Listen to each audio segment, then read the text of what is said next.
Hello viewers, welcome back to my YouTube channel. So ನಾನು ಇವಾಗ ಎಲ್ಲಿಗೆ ಬಂದಿದ್ದೀನಪ್ಪ ಅಂತಂದರೆ, ನಾವು ರೆಗ್ಯುಲರ್ ಆಗಿ ಯಾವಾಗಲೂ ಇಲ್ಲಿ ಶಾಪಿಂಗ್ ಬರ್ತೀವಿ, ಬಿಗ್ ಡೇ ಶಾಪಿಂಗ್ ಅಂತ. ಕಳೆದ ಸುಮಾರು ಒಂದು 2-3 ವಿಡಿಯೋದಲ್ಲಿ ನೀವು ನೋಡಿರ್ಬೋದು. ಸೊ ದೀಪಾವಳಿ ಹಬ್ಬದ ದಿನ ನಾನು ಇಲ್ಲಿ ಶಾಪಿಂಗಿಗೆ ಬಂದಾಗ ನಿಮಗೆ ನಾನು ನಮ್ಮ ಪಾಪುಗೆ ಒಂದು ಸೈಕಲ್ ತೊಗೊಳ್ಳೋದಿದೆ, ಒಂದು ಪ್ಲ್ಯಾನ್ ಇದೆ ಅಂತ ನಾನು ಹೇಳಿದ್ದೆ ಅಲ್ವಾ. ಸೊ ಇವಾಗ ನಾವು ನಮ್ಮ ಪಾಪುಗೆ ಸೈಕಲ್ ತೊಗೊಳ್ಳೋಣ ಅಂತ ಹೇಳಿಬಿಟ್ಟು ಈ ಒಂದು ಬಿಗ್ ಡೇಗೆ ನಾವು ಬಂದಿದ್ದೀವಿ. ಹಾಗೆ ಸ್ವಲ್ಪ ನಮ್ಮ ಪಾಪುಗೆ ಆಟ ಸಾಮಾನುಗಳನ್ನ ತೊಗೊಳ್ಳೋದಿತ್ತು. ಏನೂ ತೊಗೊಂಡೇ ಇರಲಿಲ್ಲ, ಅವಳಿಗೆ ತುಂಬ ದಿನ ಆಗಿತ್ತು.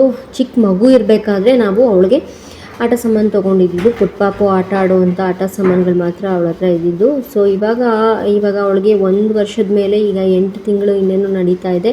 ಸೊ ಸ್ವಲ್ಪ ಚೆನ್ನಾಗಿರೋ ದೊಡ್ಡದಾಗಿರೋ ಆಟ ಸಾಮಾನುಗಳು ತೊಗೊಳ್ಳೋಣ ಅಂತ ಹೇಳಿಬಿಟ್ಟು ನಾವು ಆ್ಯಸ್ ಯೂಶುವಲ್ ನಮ್ಮ ಶಾಪಿಂಗ್ ಕಾಂಪ್ಲೆಕ್ಸ್ ಏನಿದೆ, ನಮ್ಮ ಒಂದು ಬಿಗ್ ಡೇ ಶಾಪಿಂಗಿಗೆ ನಾವು ಇಲ್ಲಿಗೆ ಬಂದಿದ್ದೀವಿ. ಸೊ ಸೈಕಲ್ ಲಾಸ್ಟ್ ಟೈಮೇ ನೋಡ್ಕೊಂಡು ಹೋಗಿದ್ವಲ್ಲ, ಸೊ ತೊಗೊಳ್ಳೋಣ ಅಂತ ಬಂದಿದ್ದೀವಿ. ಆ್ಯಂಡ್ ಅವಳಿಗೆ ಈ ಮೊಬೈಲ್ ಅಂದರೆ ತುಂಬಾ ಇಷ್ಟ. ಮನೇಲಿ ನಮ್ಮದು ಮೊಬೈಲೆಲ್ಲ ಎತ್ಕೊಂಡು ಆಟ ಆಡ್ತಾ ಇರ್ತಾಳೆ. ಸೊ ಹಂಗೆ ಅಲ್ಲಿ ಮೊಬೈಲ್ಗಳನ್ನೂ ಕೂಡ ನೋಡ್ತಾ ಇದ್ವಿ. So first floor, second floor, third floor ಅಂತ ಇರುತ್ತೆ, ಒಂದೊಂದರಲ್ಲಿ ಒಂದೊಂದು ಐಟಮ್ಸ್ಗಳು ಸಿಗುತ್ತೆ. ಸೊ ಇವಾಗ ನಾವು ಇನ್ನೊಂದು ಫ್ಲೋರ್ಗೆ ಬರ್ತಾ ಇದ್ದೀವಿ.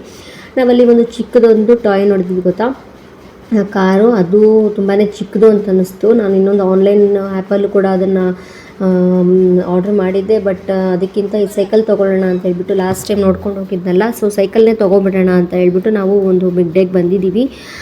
ಸೊ ನೀವು ನೋಡ್ತಾ ಇರ್ಬೋದು, ಇಲ್ಲಿ ತುಂಬಾ ಡಿಫ್ರೆಂಟ್ ಆಗಿರುವಂತಹ ಸೈಕಲ್ಸ್ಗಳು ಇಲ್ಲಿದೆ. ಬಟ್ ಒಂದೊಂದು ರೇಟ್ಗಳಿದೆ ಇಲ್ಲಿ. ಸೊ ಈ ಪಿಂಕ್ ಕಲರ್ ಏನಿದೆ, ಇದರಲ್ಲಿ ಇನ್ನೊಂದು ಸೈಕಲ್ನ ಕೂಡ ನಾವು ನೋಡಿದ್ವಿ, ಬ್ಲೂ ಕಲರು.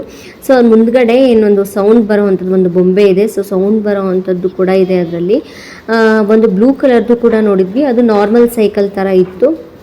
ನಮ್ಮ ಚಂದನ ಇದನ್ನು ತೊಗೊಳ್ಳೋಣ, ಇದರಲ್ಲಿ ಸೌಂಡ್ ಬರುತ್ತೆ, ಸ್ವಲ್ಪ ಅಟ್ರಾಕ್ಟಿವ್ ಆಗಿದೆ, ಅವಳು ಆಟ ಆಡ್ಕೊತಾಳೆ, ಸ್ವಲ್ಪ ಇಂಟ್ರೆಸ್ಟ್ ಬರುತ್ತೆ ಅವಳಿಗೆ ಆಟ ಆಡೋಕ್ಕೆ ಅಂತ ಹೇಳಿದ್ಲು. ಸುಮಾರು ಒಂದು 2-3 ನೋಡಿದ್ವಿ. ಅದರಲ್ಲಿ ಈ ಒಂದು ಪಿಂಕ್ ಕಲರ್ ಸೈಕಲ್ ನಮಗೆ ತುಂಬಾ ಇಷ್ಟ ಆಯಿತು. ನಾನು ತೋರಿಸ್ತೀನಿ ನಿಮಗೆ ಯಾವ ಸೈಕಲ್ ತೊಗೊಂಡಿದ್ದೀನಿ ಅಂತ ಹೇಳಿಬಿಟ್ಟು. ಇದರಲ್ಲಿ ಇನ್ನೊಂದು ಪಿಂಕ್ ಕಲರ್ ಸೈಕಲ್ ತೊಗೊಂಡಿದ್ದೀನಿ. ಇದರಲ್ಲಿ ಮುಂದೆ ಇದು ನಾರ್ಮಲ್ ಇದು ಹ್ಯಾಂಡಲ್ ಮಾತ್ರ ಇದೆ. ಬಟ್ ನಾನು ತೊಗೊಂಡಿರೋಂಥದ್ದು ಒಂದು ಮುಂದೆ ಒಂದು ಬೊಂಬೆ ಥರ ಬರುತ್ತೆ, ಅದನ್ನು ಪ್ರೆಸ್ ಮಾಡೋದ್ರಲ್ಲಿ ಸೌಂಡ್ ಬರುತ್ತೆ. ಸೊ ಮಕ್ಕಳಿಗೆ ಸ್ವಲ್ಪ ಅಟ್ರಾಕ್ಟಿವ್ ಆಗಿರುತ್ತೆ ಅಂತ ಹೇಳಿಬಿಟ್ಟು ಅದನ್ನು ನಾನು ತೊಗೊಂಡಿದ್ದೀನಿ. ಇದು ನೋಡಿ, ಇದರಲ್ಲೆಲ್ಲ ಕೂಡಿಸಿದ್ವಿ ನಾವು. ಬಟ್ ಇದು ಕೂಡ ಚೆನ್ನಾಗಿದೆ. ಆ್ಯಂಡ್ ನಮ್ಮ ಕಾಲದಲ್ಲೆಲ್ಲ ಸೈಕಲ್ಲು ಒಂಥರ ಡಿಫ್ರೆಂಟಾಗೇ ಇತ್ತು, ನಾವೇ ತುಳ್ಕೊಂಡು ಹೋಗಬೇಕಿತ್ತು. ಬಟ್ ಇವಾಗಿನ ಮಕ್ಕಳಿಗೆಲ್ಲ ನೋಡಿ, ಹಿಂದೆ ಈ ಥರ ಒಂದು ಹ್ಯಾಂಡಲ್ ಥರ ಕೂಡ ಕೊಟ್ಟಿದ್ದಾರೆ. ಸೊ ಅದನ್ನು ಹಿಡ್ಕೊಂಡು ನಾವು ಇದನ್ನು ಆಚೆ ಕಡೆ ವಾಕಿಂಗು ಕೂಡ ಮಗುನ ಆರಾಮ್ಸೆ ಕರ್ಕೊಂಡು ಹೋಗ್ಬೋದು. ಎಷ್ಟು ಬ್ಯೂಟಿಫುಲ್ ಆಗಿದೆ ಅಲ್ವಾ ಸೈಕಲ್ಲು, ತುಂಬಾ ಅಟ್ರಾಕ್ಟಿವ್ ಆಗಿದೆ. ಆ್ಯಂಡ್ ತುಂಬ ಅಂದರೆ ತುಂಬ ವೆರೈಟಿ ಆಟ ಸಾಮಾನುಗಳಾಗಲಿ ಪ್ರತಿಯೊಂದೂ ಈ ಒಂದು ಬಿಗ್ ಡೇನಲ್ಲಿ ಸಿಗುತ್ತೆ. ನಾನು ಆಲ್ಮೋಸ್ಟ್ ಏನೇ ತೊಗೋಬೇಕು ಅಂತಂದರೆ ಈ ಒಂದು ಬಿಗ್ ಡೇಗೆ ಬಂದು ನಾನು ಆಲ್ಮೋಸ್ಟ್ ಶಾಪಿಂಗ್ನ ಮಾಡೋಕ್ಕೆ ಇಷ್ಟಪಡ್ತೀನಿ. ಏಕೆಂತಂದರೆ ತುಂಬಾ ಚೆನ್ನಾಗಿರುವಂಥದ್ದನ್ನು ಕಡಿಮೆ ಪ್ರೈಸ್ಗೆ ಡಿಸ್ಕೌಂಟ್ನಲ್ಲಿ ಮಾಡಿಕೊಡ್ತಾರೆ. ನಾನು ಯಾವಾಗಲೂ ಹೇಳ್ದಂಗೆ ನೀವು ನೋಡ್ತಾ ಇರ್ಬೋದು. ಆ್ಯಕ್ಚುಲಿ ನನಗೆ ಈ ಬ್ಲೂ ಕಲರ್ ಸೈಕಲ್ ಇಷ್ಟ ಆಗಿತ್ತು. ಬಟ್ ಇದರಲ್ಲಿ ಸುಮ್ಮನೆ ಇದು ಪ್ಲೇನ್ ಹ್ಯಾಂಡಲ್ ಇರೋದ್ರಿಂದ ನಮ್ಮ ಚಂದನ ಬೇಡ, ಇದು ಒಂದು ಬೊಂಬೆದು ಬರುತ್ತೆ ಅಲ್ಲ, ಸೌಂಡ್ ಬರುತ್ತೆ. ಸೊ ಅದನ್ನು ತೊಗೊಳ್ಳೋಣ, ಅವಳು ಆಟ ಆಡ್ತಾಳೆ ಅಂತ ಹೇಳಿದ್ಲು. ಬಟ್ ಸ್ಟಾರ್ಟಿಂಗಲ್ಲಿ ಇವಳು ಕೂತ್ಕೊಂಡೇ ಇಲ್ಲ, ನಮ್ಮ ಪಾಪು ಕೂತ್ಕೊಳ್ಳೇ ಇಲ್ಲ, ತುಂಬ ಅಳ್ತಾ ಇದ್ಲು. ಲಾಸ್ಟ್ ಟೈಮ್ ಕರ್ಕೊಂಡು ಬಂದಾಗ ಕೂತ್ಕೊಂಡ್ಲು ಒಂದು ಸ್ವಲ್ಪ ಹೊತ್ತು, ಒಂದು ರೌಂಡ್ ಹೋಗ್ಬಿಟ್ಟು ಬಂದು. ಬಟ್ ಈ ಸತಿ ಏನೋ ಅವಳು ಒಂದು ಸ್ವಲ್ಪ ಡಿಫ್ರೆಂಟ್ ಅಂತ ಅನ್ನಿಸ್ತೇನೋ, ಸ್ವಲ್ಪ ಭಯ ಬೀಳಕ್ಕೆ ಸ್ಟಾರ್ಟ್ ಮಾಡಿದ್ಲು. ಬಟ್ ಹೆಂಗೋ ಸ್ವಲ್ಪ ಕೂಡಿಸ್ಕೊಂಡು ಒಂದು ಸ್ವಲ್ಪ ರೌಂಡ್ ಹೊಡಿತಾ ಇದ್ವಿ. ಹೆಂಗೋ ಸ್ವಲ್ಪ ಕುತ್ಕೊಂಡು ಓಡಾಡಿದ್ಲು. ಬಟ್ ಅದೇನೋ ಸ್ವಲ್ಪ ಕಿರಿಕಿರಿ ಮಾಡಿಬಿಟ್ಲು ಮಧ್ಯದಲ್ಲಿ. ಸೊ ನೋಡಿ, ಎಷ್ಟು ವೆರೈಟಿ ಸೈಕಲ್ಗಳೆಲ್ಲ ಇದೆ, ಕಾರೆಲ್ಲ ಇದೆ. ಬಟ್ ಸ್ವಲ್ಪ ಕಾಸ್ಟ್ಲಿ ಅಂತಲೇ ಹೇಳ್ಬೋದು. ಬಟ್ ನಾವಿನ್ನೂ ಸ್ವಲ್ಪ ಕಡಿಮೆ ಪ್ರೈಸಲ್ಲೇ ತೊಗೊಳ್ಳೋಣ ಅಂತ ಅಂದ್ಕೊಂಡಿದ್ದು. ಬಟ್ ನೋ ಪ್ರಾಬ್ಲಮ್, ಮಕ್ಕಳು ಆಟ ಆಡೋ ವಯಸ್ಸಿನಲ್ಲೇ ಅವ್ರಿಗೆ ಕೊಡಿಸ್ಬೇಕಾಗತ್ತೆ, ದುಡ್ಡು ಕೂಡ ಮ್ಯಾಟ್ರ್ ಆಗೋದಿಲ್ಲ. ಸೊ ಫೈನಲಿ 2400 ಪೇ ಮಾಡಿದ್ವಿ. ಸೊ ಫ್ರೆಂಡ್ಸ್, ಇವಾಗಷ್ಟೇ ಜಸ್ಟ್ ಮನೆಗೆ ಬಂದ್ವಿ. ಸೈಕಲ್ನ ತೊಗೊಂಡು ಬಂದ್ವಿಯಪ್ಪ. ಎತ್ಕೊಂಬರೋ ಅಷ್ಟೊತ್ತಿಗೆ ಫುಲ್ಲು ಸುಸ್ತಾಗೋಯ್ತು. ಅವರೇನೆ ಡೆಲಿವರಿ ಕೊಡ್ತೀನಿ ಅಂತ ಹೇಳಿದ್ರು. ಬಟ್ ಇನ್ನೊಂದು 1 hour ಆಗುತ್ತೆ ಅಂತ ಹೇಳಿದ್ರು. ಸೊ ನಾವೇ ಸ್ವಲ್ಪ ಹತ್ರದಲ್ಲೇ ಇದೆ ಅಲ್ವಾ ಅಂತ ಹೇಳಿ ನಾವೇನೆ ಎತ್ಕೊಂಡು ಬಂದ್ಬಿಟ್ವಿ. ಸೊ ನೋಡಿ, ಪಾಪು ಅಲ್ಲಿ ಕುತ್ಕೊಳಕ್ಕೆ ಅಳ್ತಾ ಇದ್ದು. ಇಲ್ಲಿ ಬಂದಮೇಲೆ ಇವಾಗ ಕುತ್ಕೊತಾ ಇದ್ದಾಳೆ. ನೋಡಬೇಕು ಅವಳು ಯಾವ ಥರ ಕೂತ್ಕೊತಾಳೆ, ಅಳ್ತಾಳ ಇನ್ನೂ ಗೊತ್ತಿಲ್ಲ, ಏನು ಮಾಡ್ತಾಳೆ ಅಂತ.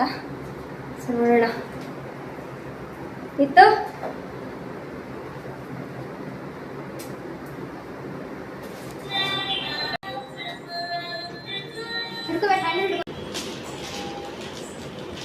ಸೊ ಫ್ರೆಂಡ್ಸ್, ನಾವು ಆ್ಯಕ್ಚುಲಿ ಬ್ಲೂ ಕಲರ್ ನೋಡಿದ್ವಿ.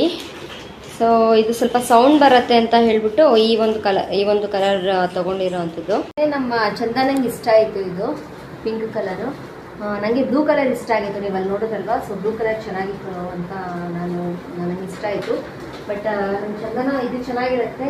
ಸೊ ಇದು ಇಲ್ಲಿ ಮುಂದೆ ಬೊಂಬೆ ಇದೆ ಆ್ಯಂಡ್ ಸೌಂಡ್ ಕೂಡ ಬರುತ್ತೆ, ಇದೇ ತೊಗೊಳ್ಳೋಣ ಅಂತ ಹೇಳಿದ್ಲು.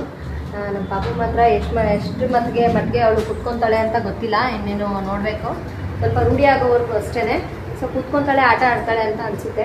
ಸೊ ನೋಡೋಣ ಹೆಂಗೆ ಆಟ ಆಡ್ತಾಳೆ ಅಂತ. ಅಯ್ಯೋ ನಮ್ಮ ಪಾಪು ನೋಡಿ, ಅಲ್ಲಿ ಸೈಕಲ್ ಕೊಡಿಸಿದ್ರೆ ಇಲ್ಲಿ ಬಂದುಬಿಟ್ಟು ಮೊಬೈಲ್ ಇಟ್ಕೊಳ್ಳೋದು, ಈ ಸಣ್ಣ ಪುಟ್ಟ ಬಿಸ್ಕೆಟು ಅದು ಇದು ಇದ್ರ ಮೇಲೇ ಅವಳಿಗೆ ಜಾಸ್ತಿ ಇಂಟ್ರೆಸ್ಟು. ನಾವಲ್ಲಿ ಕಷ್ಟಪಟ್ಕೊಂಡು ಬಂದು ಆಟ ಆಡಲಿ ಮಗು ಅಂತ ನಾವು ಸೈಕಲ್ ತೊಗೊಂಡು ಬಂದರೆ ಇವಳು ನೋಡಿ ಇಲ್ಲಿ ಏನು ಮಾಡ್ತಾ ಇದ್ದಾಳೆ, ಸೈಕಲ್ ಬಿಟ್ಬಿಟ್ಟು ಬಂದು.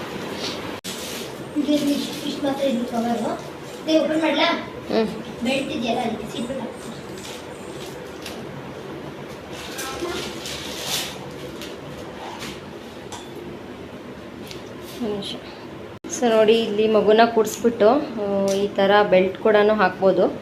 ಸೊ ಬೀಳಲ್ಲ. ನಂಗೆ ಅದೇ ಒಂದು ಸ್ವಲ್ಪ ಡೌಟ್ ಇತ್ತು, ಹಿಂಗೆ ಕುತ್ಕೊಂಡ್ರೆ ಬಿದ್ದೋಗಲ್ವಾ ಅಂತ ಹೇಳಿ. ಸೊ ಬೆಲ್ಟ್ ಕೂಡ ಇದೆ ಆ್ಯಂಡ್ ಇಲ್ಲಿ ಹಿಂದ್ಗಡೆ ಹ್ಯಾಂಡಲ್ ಕೂಡ ಇದೆ. ಅಂದ್ಕೊಂಡಿದ್ದೆ ಇದು ಹ್ಯಾಂಡಲ್ ನಂಗೆ ಅಷ್ಟೊಂದು ಐಡಿಯಾ ಇರಲಿಲ್ಲ. ಇವಾಗೆಲ್ಲ ಸುಮ್ಮನೆ ಇದು ಫುಲ್ ಟ್ರೆಂಡ್ ಆಗಿಬಿಟ್ಟಿದೆ ಇದು ಈ ಥರ ಸೈಕಲ್ಲು. ನಮ್ಮ ಚಂದನನೇ ಹೇಳಿದ್ದು ಇದು ಹ್ಯಾಂಡಲ್ ಈ ಥರ ಎಲ್ಲ ಬರುತ್ತೆ ಚೆನ್ನಾಗಿದೆ ಅಂತ ಹೇಳಿ. ಸೊ ಬೆಲ್ಟನ್ನು ಕೂಡ ಹಾಕಿ ಕೂಡಿಸ್ಬೋದು. ನಾವು ಫ್ರೆಂಡ್ಸ್ ವಾಕಿಂಗ್ ಹೋಗ್ತಿರ್ತೀವಲ್ಲ, ಸೊ ಅವಾಗ ತುಂಬ ಜನ ಈ ಥರ ಒಂದು ಸೈಕಲ್ನಲ್ಲಿ ಮಕ್ಕಳನ್ನ ಕರ್ಕೊಂಡು ಬರ್ತಾ ಇರ್ತಾರೆ ತಳ್ಕೊಂಡು. ಬಟ್ ನಾವು ಆಚೆ ಅಂತೂ ಕರ್ಕೊಂಡು ಹೋಗೋದಿಲ್ಲ ನಾವು, ಯಾಕಂದರೆ ಗಾಡೀಲಿ ಹೋಗ್ತೀವಲ್ಲ. ಸೊ ಸ್ವಲ್ಪ ಇಲ್ಲಿಂದ ಒಂದು 1/2 ಕಿಲೋಮೀಟ್ರ್ ಇದೆ ನಾವು ಪಾರ್ಕ್ ಹೋಗೋಂಥದ್ದು. ಸೊ ನಾವು ಈ ಥರ ಸೈಕಲೆಲ್ಲ ಎಲ್ಲ ತಳ್ಕೊಂಡು ಹೋಗೋಕ್ಕಾಗಲ್ಲ ನಾವು. ಏನಿದ್ರು ಅವ್ರ ಮನೆಯಲ್ಲೇ ಈ ಕಡೆ ಆಚೆಗಳೆಲ್ಲಾದರೂ ಆಟ ಆಡ್ಕೊಬೇಕಾಗತ್ತೆ ಅಷ್ಟೇ. ಚೆನ್ನಾಗಿ ಅನ್ನಿಸ್ತು, ಚೆನ್ನಾಗಿದೆ. ಯಾಕಂದರೆ ಮಕ್ಕಳಿಗೆ ಈ ಆಟ ಆಡೋ ವಯಸ್ಸಿನಲ್ಲೇ ನಾವು ಕೊಡಿಸ್ಬೇಕಾಗತ್ತೆ ಎಲ್ಲರೂ ಕೂಡ. ಸೊ ಸ್ವಲ್ಪ ಫ್ರೆಶ್ ಅಪ್ ಆಗಿಬಿಟ್ಟು ಇವಾಗ ಅವಳಿಗೆ ಡ್ರೆಸ್ ಎಲ್ಲ ಚೇಂಜ್ ಮಾಡಿಕೊಂಡು ಮತ್ತು ಸೈಕಲ್ನಲ್ಲೇ ಕೂಡಿಸ್ಬಿಟ್ಟು ಆಟ ಆಡ್ತಾಯಿದ್ದೀವಿ. ಮಕ್ಕಳು ಹಾಗೆ ಅಲ್ವಾ, ಹೊಸದೇನಾದರೂ ತೊಗೊಂಡು ಬಂದರೆ ಒಂದು ವಾರದವರೆಗೂ ಅದೇ ಇರುತ್ತೆ. ಸೊ ಅವಳಿಗೆ ಪಾಪ ನಿದ್ದೆ ಬಂದುಬಿಟ್ಟಿದೆ ನೋಡಿ, ಹೆಂಗೆ ತೂಕುಡಿಸ್ತಾ ಇದ್ದಾಳೆ ಅಂತ ಹೇಳ್ಬಿಟ್ಟು ನೋಡಿ, ಅಲ್ಲೇ ನಿದ್ದೆ ಮಾಡ್ತಾ ಇದ್ದಾಳೆ. ಅವಳಿಗೆ ಸುಸ್ತಾಗ್ಬಿಟ್ಟಿತ್ತು. ನಾವಂತೂ ಸೈಕಲ್ನ ರೋಡಲ್ಲಿ ಎತ್ಕೊಂಡು ಬಂದ್ವಿ, ಪಾಪ ಅವಳೇ ಎತ್ಕೊಂಡು ಬಂದ್ವಿ. ಇಲ್ಲಾಂದರೆ ನಾರ್ಮಲಾಗಿ ನಾವು ಗಾಡೀಲಿ ಬಂದುಬಿಡ್ತೀವಿ ಯಾವಾಗ್ಲೂ. ಸೊ ನಮ್ಮ ಪಾಪು ಸೈಕಲ್ಗೋಸ್ಕರನೇ ಅಂತ ಹೇಳ್ಬಿಟ್ಟು ನಾವು ಗಾಡಿನ ಮನೆ ಹತ್ರ ಬಿಟ್ಬಿಟ್ಟು ಹೋಗಿದ್ದು. ಸೊ ಅವಳಿಗೆ ಶೆಕೆ ಬೇರೆ, ಒಂದು ಕಡೆ ಸುಸ್ತಾಗ್ಬಿಟ್ಟಿತ್ತು, ಒಂದು ಕಡೆ ಅವಳಿಗೆ ನಿದ್ದೆ ಬರ್ತಿತ್ತು. ಸೊ ಮಧ್ಯಾಹ್ನನೇ ನಾವು ಮನೆ ಬಿಟ್ವಲ್ಲ, ಸೊ ಹೀಗಾಗಿ ಸ್ವಲ್ಪ ಅಲ್ಲಿ ಬರೋದು ಒಂದು 9 ಗಂಟೆ 9:30 ಆಗೋಯಿತು. ಸೊ ಇವಾಗ ಮತ್ತೆ ಒಂದು ರೌಂಡ್ ನಿದ್ದೆ ಮಾಡಿ ಎದ್ಲು ನೋಡಿ, ಇಳಿತಾನೆ ಇಲ್ಲ ಸೈಕಲಿಂದ ಅಂತಂದರೆ ಇಳಿತಾನೆ ಇಲ್ಲ. ಊಟ ಕೂಡ ಸೈಕಲ್ ಮೇಲೆ ಕೂತ್ಕೊಂಡೇ ಊಟ ಮಾಡ್ತಾ ಇದ್ದಾಳೆ ಅವಳು ಒಂದು ಸ್ವಲ್ಪ ದಿನ ಹಾಗೆ. ಸೊ ಮಕ್ಕಳಿಗೆ ಯಾವ್ಯಾವ ಟೈಮ್ನಲ್ಲಿ ಯಾವ್ಯಾವ ವಯಸ್ಸಿನಲ್ಲಿ ಏನು ಕೊಡಿಸ್ಬೇಕು ಅದನ್ನೇ ಕೊಡಿಸ್ಬೇಕು ಅನ್ನೋದಷ್ಟೇ ನನ್ನ ಒಂದು ಉದ್ದೇಶ. ಮಕ್ಕಳು ಯಾವ್ಯಾವ ವಯಸ್ಸಿನಲ್ಲಿ ಆಟ ಆಡಬೇಕು ಆ ವಯಸ್ಸಿನಲ್ಲಿ ಅದನ್ನೇ ಆಟ ಆಡಬೇಕು. ಇವತ್ತು ನಾಳೆ ಅಂತಂದರೆ ಯಾವುದೂ ವರ್ಕೌಟ್ ಆಗಲ್ಲ. ಸೊ ಅವತ್ತೇ ನಾವು ಏನಿದೆ ಪ್ಲ್ಯಾನ್ಸ್ನ ನಾವು ಕ್ಲಾರಿಟಿ ತೊಗೋಬೇಕಾಗತ್ತೆ. ಸೊ ಹೀಗಾಗಿ ನನಗೆ ಏನು ಅನಿಸುತ್ತೋ ಅದನ್ನು ನಾನು ಇಮಿಡಿಯೇಟಾಗಿ ತೊಗೊಂಡೆ. ನನಗೆ ಅಭ್ಯಾಸ, ನಾನು ನಾಳೆ ನಾಡಿದ್ದು ಅಂತ ಯಾವತ್ತೂ ನಾನು ಅದಷ್ಟು ಮುಂದೆ ಹಾಕಕ್ಕೆ ಹೋಗೋದಿಲ್ಲ. ಇರೋಷ್ಟು ದಿನ ಖುಷಿಯಾಗಿರಬೇಕು. ಯಾವ ಟೈಮ್ನಲ್ಲಿ ಯಾವ ವಯಸ್ಸಿನಲ್ಲಿ ಏನೇನು ಅನುಭವಿಸ್ಬೇಕು ಅದನ್ನೆಲ್ಲ ಅನುಭವಿಸ್ಬೇಕು, ಹ್ಯಾಪಿಯಾಗಿರಬೇಕು, ಇಷ್ಟಪಟ್ಟಿದ್ದನ್ನು ತೊಗೋಬೇಕು, ಎಂಜಾಯ್ ಮಾಡಬೇಕು ಅಂತ ಹೇಳ್ತಾ ಇರ್ತಾನೆ ಈ ಒಂದು ವಿಡಿಯೋನ ಅಲ್ಲಿಗೆ ಏನು ಮಾಡ್ತಾ ಇದ್ದೀನಿ. ನೆಕ್ಸ್ಟ್ ವಿಡಿಯೋದೊಂದಿಗೆ ಸಿಗ್ತೀನಿ. Until then take care friend, thank you for watching. ಯಾರ್ಯಾರು ಸಬ್ಸ್ಕ್ರೈಬ್ ಮಾಡ್ಕೊಂಡಿಲ್ಲ ಹಾಗೆ ವಿಡಿಯೋನ ಸಬ್ಸ್ಕ್ರೈಬ್ ಮಾಡಿಕೊಂಡು ವಿಡಿಯೋಸ್ನೆಲ್ಲ ನೋಡಿ ಅಂತ ಹೇಳ್ತಾ ಇವತ್ತಿನ ವಿಡಿಯೋನ ಎಂಡ್ ಮಾಡ್ತಾ ಇದ್ದೀನಿ. ನೆಕ್ಸ್ಟ್ ವಿಡಿಯೋದೊಂದಿಗೆ ಸಿಗ್ತೀನಿ. Take care, thank you, bye.